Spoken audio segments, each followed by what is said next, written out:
2026-cı il MİQ kimya sualı, növbəti sualımız belə bir sual olub. Deyir ki, 600 qram məhluldur. 80 dərəcədən 20 dərəcəyə qədər soyursaq neçə qram duz çökəcək? Deməli, 600 qram məhlul, əvvəlcə məhlulun kütlə payını 40% verib burada gördüyümüz kimi 80 dərəcədə.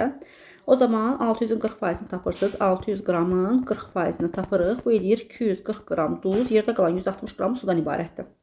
Sonra biz bunu 80 dərəcədən 20 dərəcəyə keçirdəndə görürük ki, məhlulda duzun kütlə payı 10%-ə bərabər olubdur. Və 10%-ə bərabər olmaq burada duzun çökməyi hesabına baş verir. Məhlul soyudan zaman duz çökübdür. Bəs yenə belə gəlmiş məhlulda duzun kütləsi nə qədər olub? Gəl onu hesablayaq.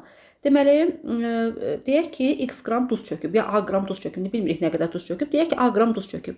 O zaman 240 qramdan a qramı çökəndə yeni məhlulda olan duzun kütləsi olacaq 240 çıxılsın a qram.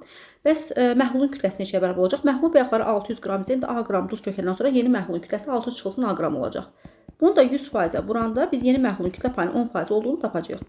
Buradan tənliyi həll etsək, bura 10 yazsaq, 2400 çıxılsın 10-a bərabər olacaq 600 çıxılsın a-ya.